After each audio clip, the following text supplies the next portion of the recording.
দয়াল নবী বলেন ইন্নাল্লাহা লা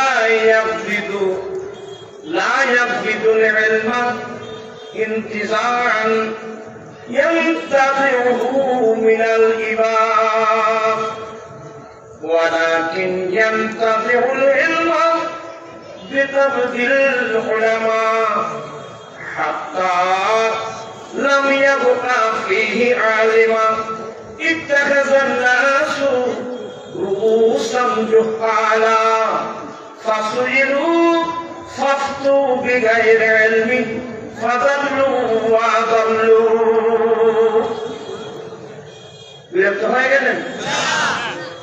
আমার দয়াল নবীর হাদিস উম্মত কিয়ামতের আগে ইলমে দ্বীন বলতে শরীয়তের ইলম, তরিকতের ইলম, হাকিকতের ইলম, মারিফতের ইলম, এক শব্দে যাকে ইলমে দ্বীন বলা হয়। এই ইলমে দ্বীন আল্লাহ আসমানে উঠাই নেবে। আল্লাহ এই ইলমে দ্বীন আপনার জমিনে রাখবে না, কার কাছে রাখবে?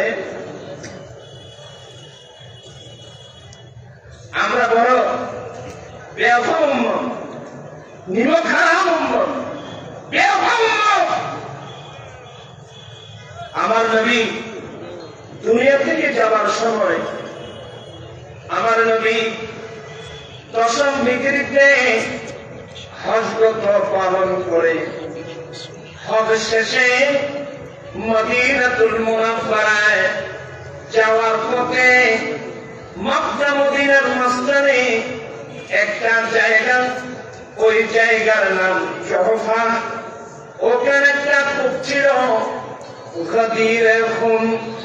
ওখানে গিয়ে আমার জ্ঞান নবী বিশ্ববাসীর উদ্দেশ্যে বলছিলেন ইউশিকু আলাইয়া আইয়াতিয়ানি রাসূলু রাব্বি ফাউজিবা।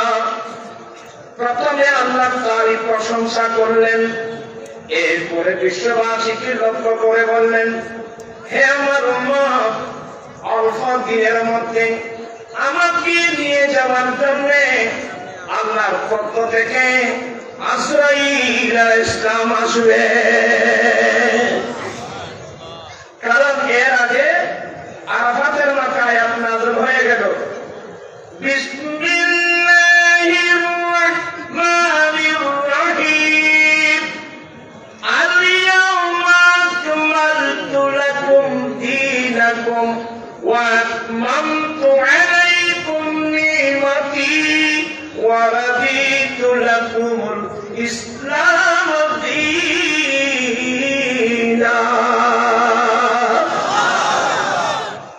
আল্লাহ বলেন হে নবী, আজকের দিন তোমাদের ধর্ম তোমাদের জন্য পরিপূর্ণ করে দিলাম।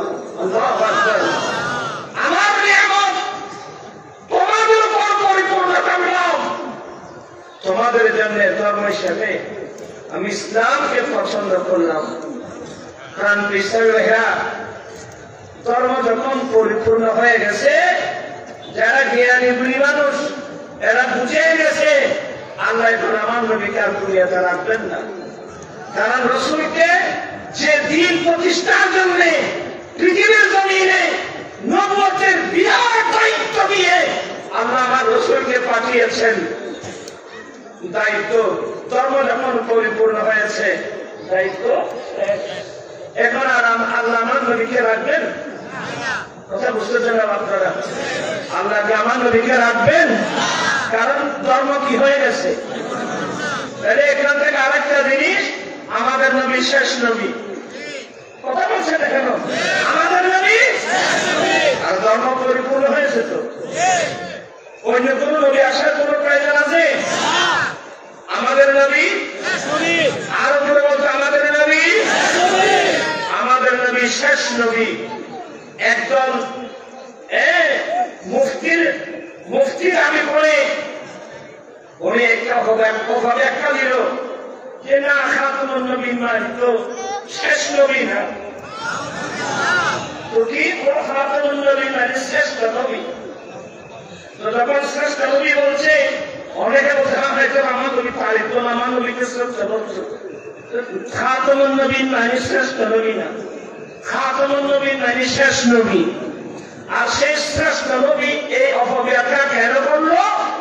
এই অপব্যাখ্যা করার পিছনে রহস্য কি জানেন? যে আমাদের নবী শ্রেষ্ঠ নবী, অতএব ওনার পরে আরো ছোট ছোট ছোট ছোট নবী যদি এসে যায়, ওনার শ্রেষ্ঠত্বের মধ্যে কোনো পার্থক্য আসবে না। এই অপব্যাখ্যার সুযোগ নিয়ে গোলাম মুহাম্মদ কাদিয়ানী বলে আমি একজন ছোট নবী। নাউজুবিল্লাহ বলে বলছেন, আজকের মাহফিলটাকেও আমরা দাবি জানাবো এই জালেম কাদিয়ানীকে অমুসলিম ঘোষণা করা।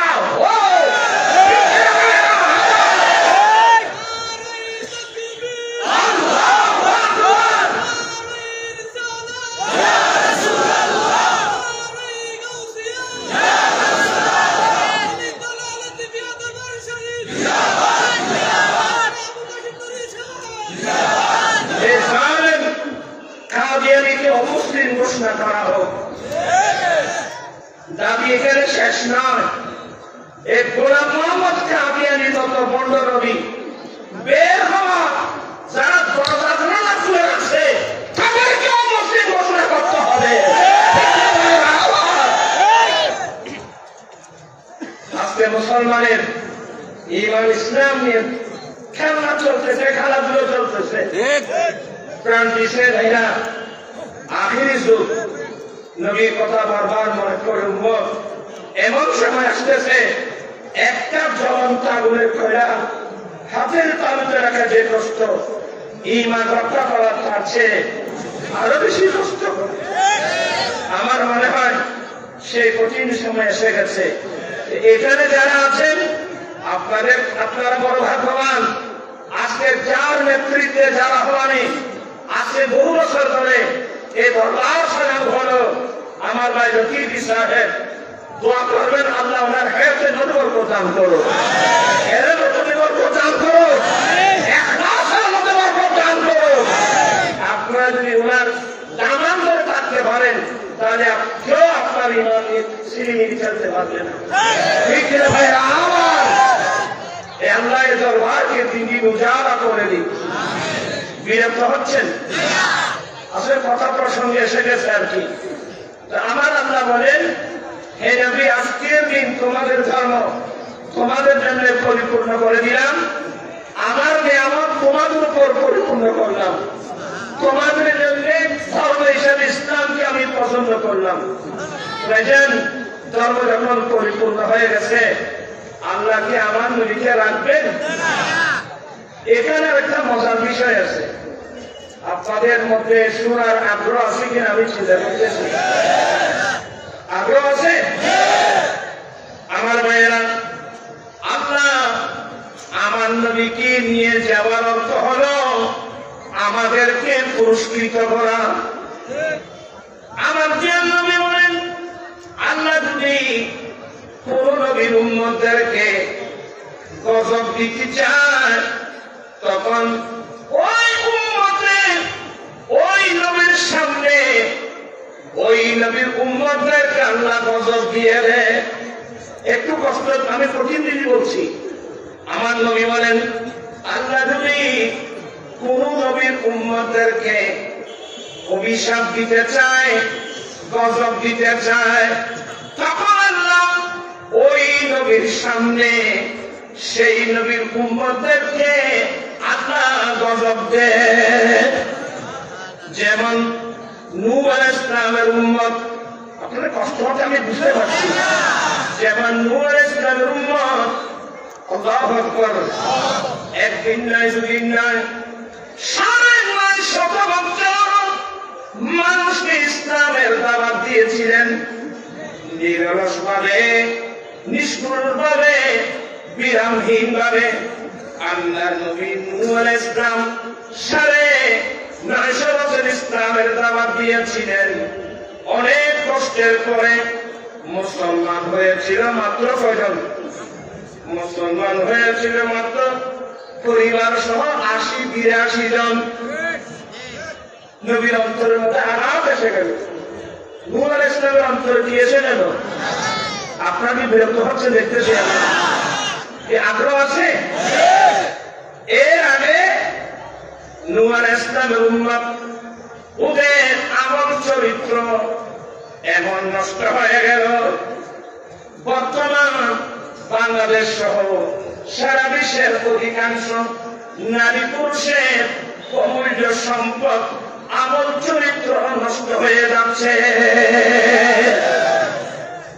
ডক্টর একবার আফসোস করে বলছেন, একে উল্লু কাফি হ্যায় ওয়াইরানে গুলিস্তান কে লিয়ে, একে উল্লু কাফি হ্যায় ওয়াইরানে গুলিস্তান কে লিয়ে, লাখো উল্লু বাইতে তু अंजामे गुलिस्तान क्या होगा। डॉक्टर इकबाल আফসোস করে বলছেন, একটা সুন্দর বাগানের সৌন্দর্য নষ্ট করতে হলে একটা ফেসা যথেষ্ট। কথা বলছেন, একটা সুন্দর বাগানের সৌন্দর্য নষ্ট করতে হলে একটা ফেসাই যথেষ্ট। আর এ বিশ্বের মুসলমান ওই বাগানের কি অবস্থা, সেই বাগানের সৌন্দর্য নষ্ট করার জন্য লক্ষ লক্ষ ভেজা বসেছে। আমার ভাইয়েরা, এটা কোন বাগান? এটা রাতকেরানি, গন্ধরাজ, চামেলি, চাম্পা, শেফালি, বেলি, জুই, এই সমস্ত ফুলের বাগান নয়। যেই বাগানের সৌন্দর্য নষ্ট করার জন্য লক্ষ লক্ষ ভেজা কাজ করে যাচ্ছে, এটা অন্য কোন বাগান নয়, এটা আমার নবী সাজানো ইসলামের বাগান।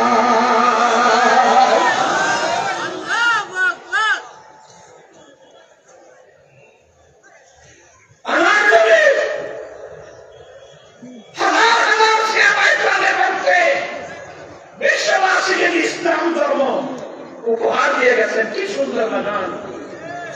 এই বাগানের সৌন্দর্য নষ্ট করার জন্য আজকে হাজার হাজার লক্ষ লক্ষ পেশা কাজ করে যাচ্ছে।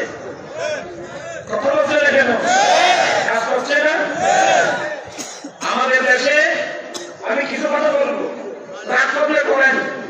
আমাদের দেশে, এই দেশের দরিদ্র মানুষের দরিদ্রতার সুযোগ নিয়ে কিছু বিদেশি এনজিও সংস্থা এই দেশের মুসলমানের ইমান ধ্বংসের জন্য রাত্রদিন কাজ করে যাচ্ছে।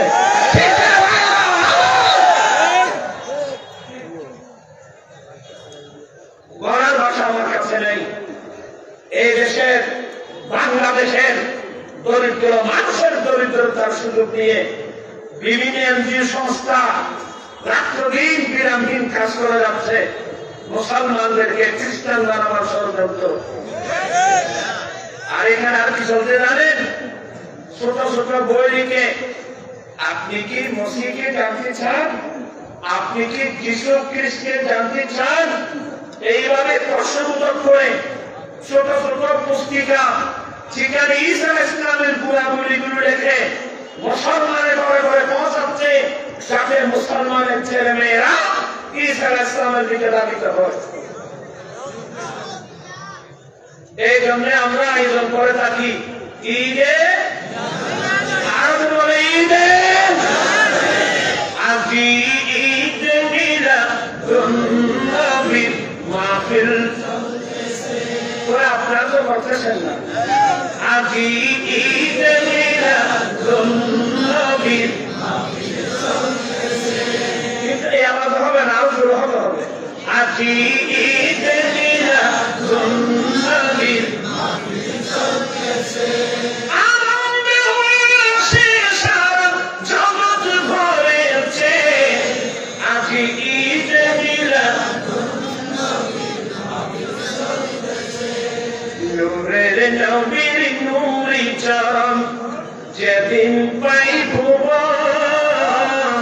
আর দুঃখ মুছিয়া লাভ করিল জান্নাতি জীবন। ঠিক আছে বাবা,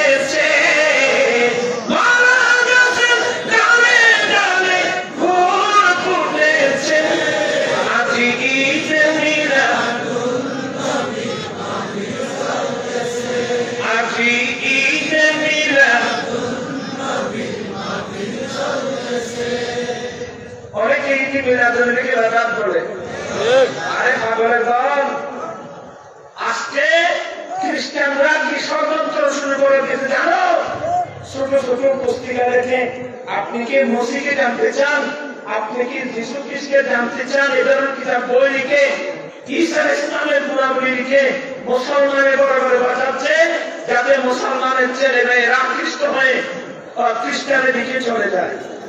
ঠিক কিনা ভাইরা আমার? এই মুহূর্তের মধ্যে শুধু রোজা রেখে মিলাদুন নবী করলে হবে না। হ্যাঁ, রোজা রাখবো, পাশাপাশি এই ধরনের সুন্নি সম্মেলন করে কোরআন হাদিস দিয়ে আমার নবীর সম্মানের কথা তুলে ধরা ফরজ ফরজ ফরজ। ঠিক কিনা ভাইরা?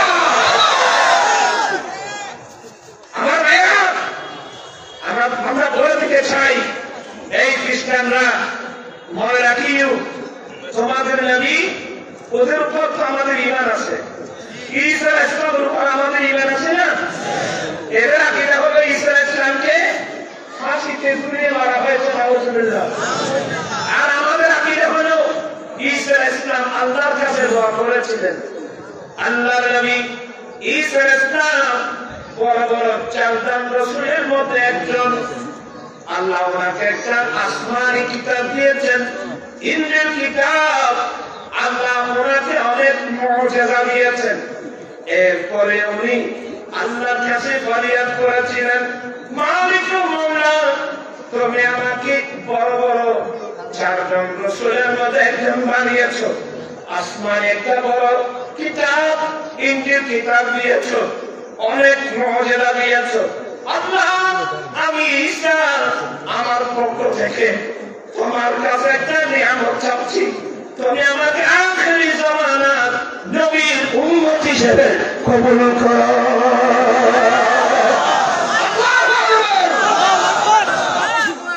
আল্লাহ ঈসা ইসলামের দোয়া কবুল করেছেন। দুনিয়াবি 40 বছর নবুয়তের দায়িত্ব পালন করার পরে আল্লাহ ঈসা ইসলামকে 4র্থ আসমানে উঠাই নিয়েছেন। এখনো কোথায় আছে? একটু জুড়ে বলুন, কোথায় আছে? 4র্থ আসমানে আছে। এ খ্রিস্টানরা শুনো, তোমরা যে যিশু খ্রিস্টের কথা বলছো, উনি এখন 4র্থ আসমানে আছে। উনি কিয়ামতের আগে এই দুনিয়াতে আসবে আমার দয়াল নবীর উম্মত হওয়ার জন্য। তোমরা তাড়াতাড়ি ক্ষমা করে মুসলমান হয়ে যাও, তোমরা তাড়াতাড়ি ক্ষমা করে কি হয়ে যাও? মুসলমান হয়ে যাও। ঈশ্বর ইসলাম আসবে তো? একটা আওয়াজ দিয়ে বলুন। ইমাম বুখারী বাব বলছেন, বুখারী শরীফে বাবু নুজুল ঈসা। ইমাম মুসলিম বাব বলছেন বাবু নুজুল ঈসা। এখানে কি লিখছেন? একটা হাদিস আপনারা আমার মুখে মুখে বলতে পারবেন? দেখি। ক্বালা, সবাই মুখ করে ক্বালা রাসূলুল্লাহি সাল্লাল্লাহু আলাইহি ওয়াসাল্লাম কাইফা আনতুম ইযা নাযালা ইবনু মারইয়াম ফীকুম ওয়া ইমামুকুম মিনকুম। ওই বুখারী শরীফ পড়ে দেখতে বলেন, আল্লাহর নবী বলেন, উম্মত, সেদিন তোমাদের মর্যাদা কত বড় হবে। আল্লাহু আকবার বলেন। উম্মত, সেদিন তোমাদের মর্যাদা কত বড় হবে, যেদিন মরিয়মের ছেলে ঈসা আসমান থেকে জমিনে আসবে, কিন্তু ইমাম হবে তো তোমাদের মধ্য থেকে। বলো, সেদিন তোমাদের মর্যাদা কত বড় হবে। সবসে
আসলে আমি অসুস্থ মানুষ। ঈসা ইসলাম আসবেন তো? আরে বাবা, কোথায় আসবেন জানেন? সিরিয়ার রাজধানী দামেস্কের জামে মসজিদে। সিরিয়ার রাজধানী কোন সিরিয়া? সেই সিরিয়ার জন্য আমার নবী স্পেশাল দোয়া করেছিলেন। ইয়েমেনের জন্য নবী দোয়া করেছিলেন, আল্লাহুম্মা বারিক লানা ফি ইয়ামানিনা, আল্লাহুম্মা বারিক লানা ফি শামিনা। আল্লাহ তুমি আমার ইয়েমেনের মধ্যে বরকত নাযিল করো, আল্লাহ তুমি আমার এই সিরিয়ার মধ্যে বরকত নাযিল করো।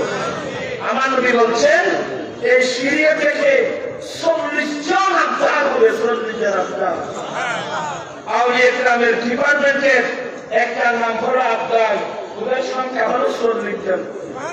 আর খোদাই পরিচালনার জন্য খোদাই ক্যাবিনেটের সদস্য 356 জন।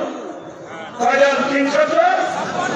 আর সবার উপরে যিনি, ওনার নাম কুতুবুল আকতাব কবর খাও আল্লামা জালালউদ্দিন সুয়ুতী রাহমাতুল্লাহ আলাইহি তার বিখ্যাত কিতাব আল হামিল ফতোয়ার মধ্যে আছে। এবং আমাদের হানফি মাযহাবের বিখ্যাত ফকি আল্লামা ইবনে আবিদ ইসলামী তার বিখ্যাত কিতাব রাসায়েল ইবনে আবিদিনের মধ্যে নকল করেছেন। অনেক মৌলবীদের এই জ্ঞান না থাকার কারণে ওরা এলমে তাসাউফকে অস্বীকার করে, ওরা এলমে তাসাউফ মানে না। কি বিরক্ত হচ্ছেন আপনারা? ওরা এলমে তাসাউফ মানুক আর না মানলেও কি না মানলেও কি, কথা বুঝতেছেন? সবার করে তিনি কুতুব কাকে বলেন? কুতুব একটা। আসলে অনেক কথা আমি মাঝে বলি না, পাবলিক বুঝবে না। মহিলারা যে সুতা কাটে, কি একটা আছে, সরকার একটা আছে না, বুঝবে না? হ্যাঁ, সরকার আছে তো, সরকার করে তো মজদুরি কি একটা আছে, লোহা একটা আছে না, মজদুরি লোহা একটা আছে না, এটার উপর ভিত্তি করে সরকার করে। আর আপনারা বুঝতে পারবেন এটা তো গ্রাম অঞ্চল, এখানে ধানের কাজ করে, অন্যান্য কৃষি কাজ করে মানুষ আছে না। এক সময় মহিলারা বা আমরা যারা আছি ধান ইয়ে করা হতো, একটা গাছ একটা ধরে এটার সাথে গরু মেরে দিত।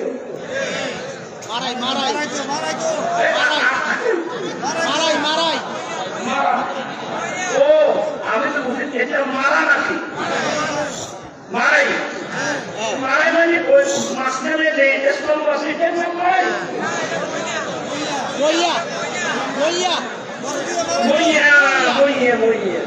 আমাদের কেরাম ভাষায় আছে মইয়া, যেটার উপর ভিত্তি করে গরু চতুর্পাশে কি করে।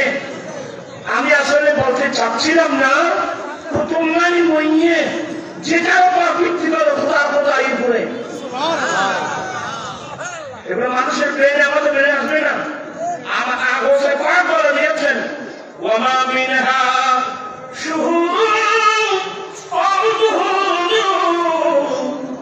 ওয়া তামরুরাতান তাদিল্লা আকালি আসসালাম।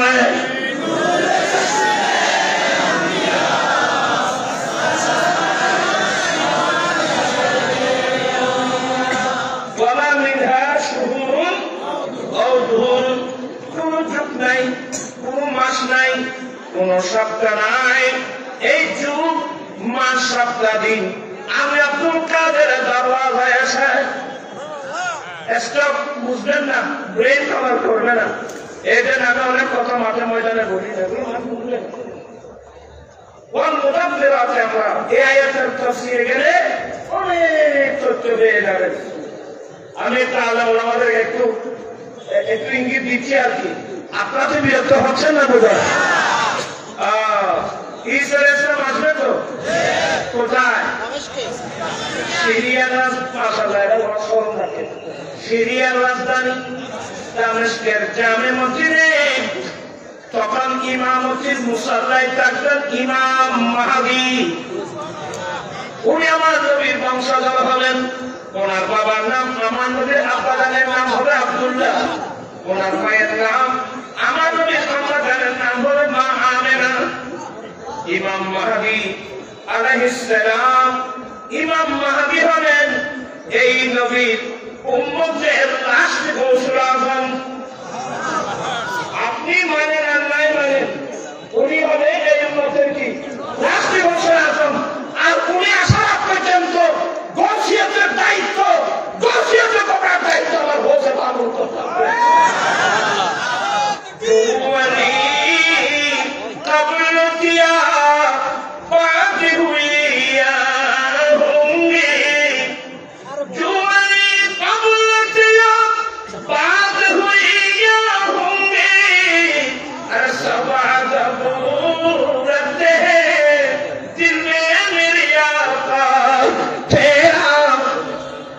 বুঝবেন না উত্তর আপনাদের বুঝেন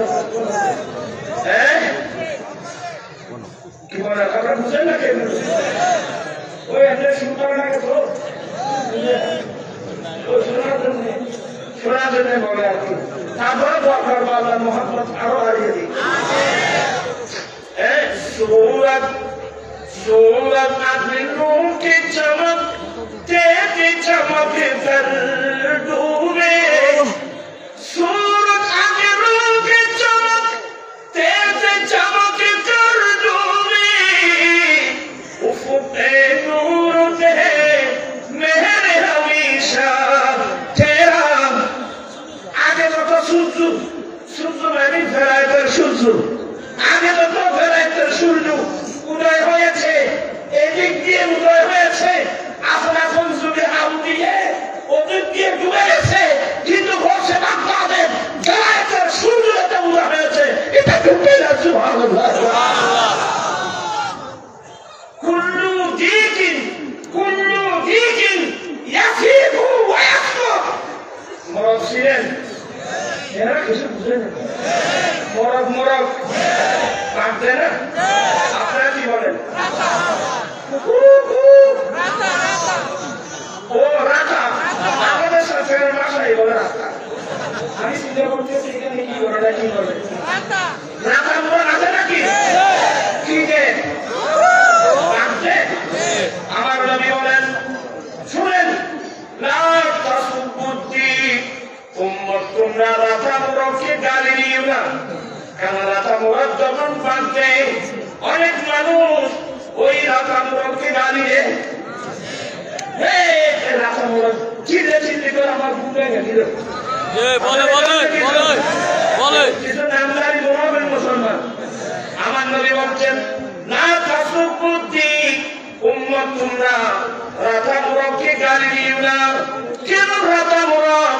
তোমরা তো ঘুমাচ্ছ, রাখা মোড়ক তোমাদেরকে নামাজের জন্য ডেকে দিচ্ছে।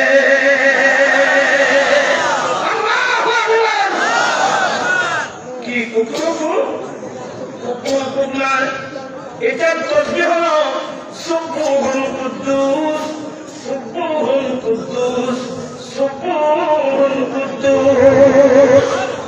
শায়ের বলছেন কুল্লু দিকিন ইয়াসিহু ওয়া ইয়াসকুত। অনেক রাখা মোড়ক বাদ দিয়ে দিয়ে এদিকে বাদ দিয়ে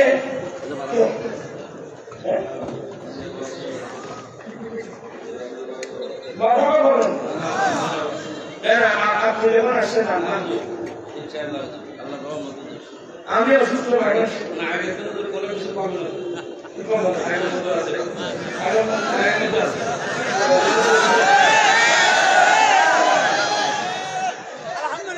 সবাই দোয়া করে আল্লাহ হুজুরের এই জোয়ানের বাণীটা কবুল করে। কুল্লু দিকিন ইয়াসিহু ওয়া ইয়াসকুত। প্রত্যেক রাখা মোড়ক বাদ দিয়ে দিয়ে এদিকে বাঁধতে ওদিকে চুপ হয়ে যায়। কথা বুঝতেছে না? প্রত্যেক রাখা মোড়ক বাদ দিয়ে ওইদিকে কি হয়ে যায়? চুপ হয়ে যায়। ইল্লা কি দোকান ও সেই বাগদাদ ও গফিফা, আপনার যে বড় বেলায়েতের বাঁধ, এটা কোনদিন বন্ধ হবে না। কথাটা রাখেন। বলতে চাচ্ছিলাম ইমাম মাহদী এই নবীর উম্মতের লাস্টে গৌসুল আজম ঈসা ইসলাম তশরীফ আনবেন কোথায়? আওয়াজ হয়ে গেছেন কোথায়? দামেস্কের সিরিয়ার রাজধানী দামেস্কের জামে মসজিদে। কোন সময়? ফজরের জামাতে। কোথায়? কোন সময়? আপনারা ফজরের জামাতে কোথায় ছিলেন? এই আওয়াজ এখন বন্ধ। ঘুমে আজকে কি সিদ্ধান্ত? অনেক ঘুমিয়েছি, আজকে কার ঘুমাবো না। বাবারা, এই দুনিয়াতে ঘুমের জায়গা নয়, এটা আপনাকে দাঁড়ার জায়গা, ঘুমানোর জায়গা ওই অবস্থা।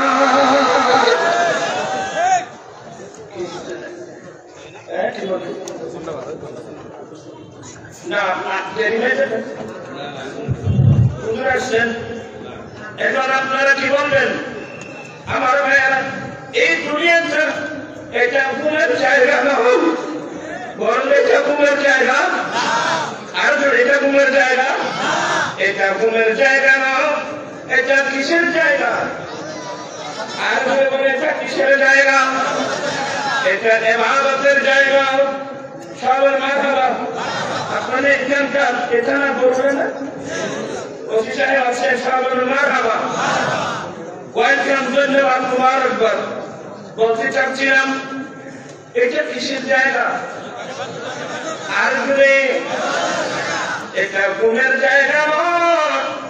আমি বলছি বিসমিল্লাহির রাহমানির রাহিম ওয়াল্লাযীনা ইয়াবিতুনা লিরাব্বিহিম সুজদান ওয়া কিয়ামা। যারা রহমানের বান্দা, যারা আল্লাহকে চিনে, যারা আল্লাহ খাস বান্দা, যারা রহমানের বান্দা, ওরা রাত কাটায় আপন বন্ধুকে নিয়ে। আপন বন্ধু মানে আপনার রবকে নিয়ে। আমাদের ছেলেরা রাত কাটায় বল খেলে খেলে, কেউ রাত কাটায় ক্রিকেট খেলে খেলে, কেউ রাত কাটায় বন্ধু বান্ধবরা দাঁড়িয়ে দিয়ে। কিন্তু যারা লাঠি চিনে, যারা রহমানের বান্দা, এরা রাত কাটায় আপন রবের জন্য, আপনার খালিক মালিকের জন্য। কোন সিস্টেমে? সুজদা ওয়া কিয়ামা, সিজদা দিয়ে দিয়ে, কিয়াম করে করে, অর্থাৎ সারা রাত নামাজ পড়ে পড়ে। আমি আজকে বলছি দুনিয়াটা ঘুমানোর জায়গা নয়। আমার ভাইয়েরা, এটা আল্লাহ প্রেমে কান্নাকাটির জায়গা, আল্লাহর ইবাদতের জায়গা, ঘুমের জায়গা, কবরস্থান। বলেন বলুন, ঘুমের জায়গা, ঘুমের জায়গা, কবরস্থান। এমন ভাবে ঘুমাবে কিয়ামত পর্যন্ত কেউ তোমাকে ডাকবে না রে বাবা। দুনিয়াটা ঘুমার জায়গা নয়। অতএব প্রতিদিন হলো আল্লাহর কাছে তওবা করুন। আল্লাহ, আজকে সকাল থেকে, আল্লাহ সকাল থেকে মৃত্যুর বিছানায় যাওয়ার পর্যন্ত আল্লাহ তোমার ইবাদত ছাড়ব না। আমার জীবন মরণ সাজাবো মাদানী রঙে, আমার জীবন মরণ সাজাবো মাদানী রঙে। সেই রঙে রঙিন হলে আল্লাহ রাসূল থাকবে আমার সঙ্গে। আমার জীবন মরণ সাজাবো মাদানী রঙে। আল্লাহ, আমার জীবন, আমার মরণ আমি সাজাবো মাদানী রং দিয়ে। মাদানী রং তো হলো আমার দয়াল নবীর সুন্নাত দিয়ে। আমরা নবীর সুন্নাত দিয়ে আমরা আমাদের জীবনকে সাজাতে চাই কি চাই না? চাই কি চাই না? প্রান্তিসের মেয়েরা, যদি আমরা আমাদের লাইফকে নবীর সুন্নাত দিয়ে সাজাতে পারি, কবরে, হাসরে, কিয়ামতের কঠিন দিনে আমার পাশে কেউ নেই। আজকে যাদেরকে বন্ধু মনে করছেন না, এগুলো একটা তোমার আমার পাশে নেই। কিন্তু এই বিপদ মুসিবতের সময় যেই নবীর সুন্নাত দিয়ে জীবনকে সাজিয়েছেন, অন্তর দিয়ে ভালোবাসেছেন, সেই নবী কিন্তু সাকরাতের বিছানায় কবরে হাসরে কিয়ামতের মাঠে এই গুনাহগার উম্মতের পাশে থাকবে। কি বিশেষ আছে নাকি বিশেষ আছে? আমরা নবীর সুন্নাত মোতাবেক চলতে চাই কি চাই না? দেরি হয়ে গেছে। পীরানি তরিকত তশরিফ আনছেন, অনেক উলামা তশরিফ আনছেন। আপনারা জানেন আমি কয়েকটা বিষয় নিয়ে আজকে 15-16 বছর ধরে আন্দোলন করে যাচ্ছি। একটা হলো যৌতুকের বিরুদ্ধে, আরটা হলো মাদকের বিরুদ্ধে। আজকে সবাই হাত তুলে ওয়াদা করতে হবে, আমরা মাদক বিক্রি করব না, আমরা মাদক সেবন করব না, আমরা যৌতুক নিয়ে বিয়ে করব না। কে যৌতুক ছাড়া নবীকে ভালোবেসে নবীর সুন্নাত মোতাবেক বিয়ে করার মতো কোন ছেলে মামলে নাই? তাহলে হাত উঠায় ওয়াদা করবে। কই কয়েকজন আছে? নারায়ে তাকবীর, নারায়ে রিসালাত।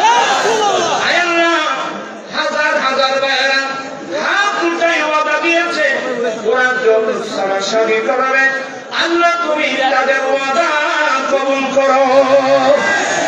সত্যি করবেন? যদি করতে পারেন, আমার নবীর পক্ষ থেকে বড় একটা পুরস্কার আছে, নবীর পুরস্কারটা নিবেন? আমার মুখে মুখে পড়ুন, ক্বালা রাসূলুল্লাহি সাল্লাল্লাহু আলাইহি ওয়াসাল্লাম মান তামাসসাকা বিসুন্নতি ইনদা ফাসাদি উম্মতি ফালাহু আজরু মিয়াতে শহীদ। আমাদের নবী বলেন, ফিতনা ফাসাদের যুগে আমার যে উম্মত আমি নবী একটা সুন্নাত মজবুত করে ধরবে, আল্লাহ তাকে 100 শহীদের সওয়াব দান করবে। হাজার হাজার করে পড়ে মেয়েরাও উপযুক্ত যৌতুকের। আমরা এমন এমন বেড়াতে চাইয়া সমাজের মধ্যে চালু করেছি, বিরাট আরাম আরাম আরাম। আজকে সমস্ত যৌতুক প্রথার কারণে হাজার হাজার গরিব করে মেয়েরা উপযুক্ত, যৌতুকের কারণে বিয়ে হচ্ছে না। কত মেয়ে স্বামীর ঘরে গিয়ে লাঞ্ছনা শিকার হচ্ছে। ঠিক আপনারা কি নবীর সুন্নাত মোতাবেক বিয়ে করতে পারবেন না? বলে আমরা যৌতুক দাবি করব না, দিলেও নেব না। আরেকটা কথা বলে শেষ করে দিচ্ছি, সেটা হলো মাদক। আর আমাদের যুগে নাম ছিল শরাব, এখন নতুন নতুন নাম। কি কি? ইয়াবা, বাবা, ফেন্সিডিল, গাঁজা। আর আসছে জেলাতে আমাদের চট্টগ্রামের ইউনিভার্সিটি, যাকে বিশ্ববিদ্যালয় বলা হয়, সেই বিশ্ববিদ্যালয়ের বাথরুমে 186টি ফেন্সিডিলের বোতল। যদি ইউনিভার্সিটির বাথরুমে যদি ফেন্সিডিলের বোতল পাওয়া যায়, এই দেশের ছেলে মেয়েরা কোথায় গিয়ে জ্ঞান অর্জন করবে? এখন যেভাবে মাদক বেড়ে যাচ্ছে, আগামীতে এই দেশ অন্ধকার, আগামীতে অন্যায় অত্যাচার ব্যভিচার বেড়ে যাবে। ঠিক কিনা ভাইয়েরা? আপনাদের সাথে ওয়াদা করবে, আমরা শরাব, মদ, মাদক আমরা ব্যবহার করব না, বিক্রি করব না, কেউ মক্ত দিলেও খাবো না। সবাই ঠিক কিনা ভাইয়েরা? আমরা মাদকের বিরুদ্ধে আছি তো, যৌতুকের বিরুদ্ধে আছি তো, পাশাপাশি আমাদের কামনা করতে হবে সুদের বিরুদ্ধে, সুদের বিরুদ্ধে, সুদের বিরুদ্ধে। গোটা দেশ সুদে খেয়ে ফেলছে। আমরা আরামসে ঘুমাচ্ছি। আমার রসুল বলছেন, লিরিয়া সাবিঈনা হুমা আইসারুহা আইয়ানকিহা রাজুলু উম্মাহু। উম্মাহ সুদের 70টি গুনাহ, তকমতের নরমের গুনাহ, নিজের ছেলে নিজের মাকে বিবাহ করা যত বড় গুনাহ। আমার নবী তো সামনে গিয়ে বলছিলেন, ইন্না রিবাল জাহিলিয়া তাহাতা কাদামাইয়া মধু। আমি নবী জিহাদের যুগের সৃষ্ট যৌতুকতা, সৃষ্ট সারা সৃষ্ট সুদ, সৃষ্ট সূত্রতা আজকে আমি নবী আমার পায়ের নিচে দফন করে দিলাম। আমার নবী সূত্রতা কি করেছে? এই দরিদ্রতা বিমোচনের লক্ষ্যে আমার নবী আপনার পক্ষ থেকে যাকাত এনে দিয়েছে। আমার রাসূল কত সুন্দর একটা সমাজ ব্যবস্থা, যাকাত ভিত্তিক সুদ মুক্ত সমাজ ব্যবস্থা আল্লাহ রাসূল দিয়েছেন। যাকাত ভিত্তিক সুদ মুক্ত সমাজ ব্যবস্থা আমরা নবীর কলমা পড়ে বলে কি করলাম জানেন? সুদ ভিত্তিক যাকাত মুক্ত। আল্লাহ রাসূল দিয়েছেন যাকাত ভিত্তিক সুদ মুক্ত, আমরা করলাম সুদ ভিত্তিক যাকাত মুক্ত। প্রশ্ন করতে পারেন হুজুর আপনি এটা কিভাবে বললেন? আমি সহজ উত্তর দেব। এই দেশের মানুষ যদি যাকাত না দেয় তাকে ধরে নেওয়ার জন্য কোনো পুলিশ আসবে? কথা বলছেন না কেন? যদি মানে যাকাত না দেয় পুলিশ আসবে? কিন্তু ব্যাংকের সুদ যদি না দেন, হ্যাঁ বুঝলেন? এই দেশে সুদের গুরুত্ব, যাকাতের গুরুত্ব নাই।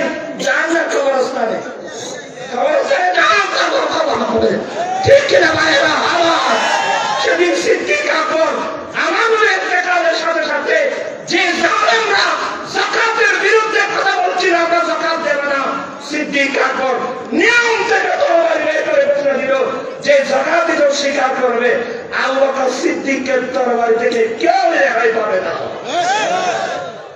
বঙ্গবন্ধু বের হয়েছিল ৬০ জন,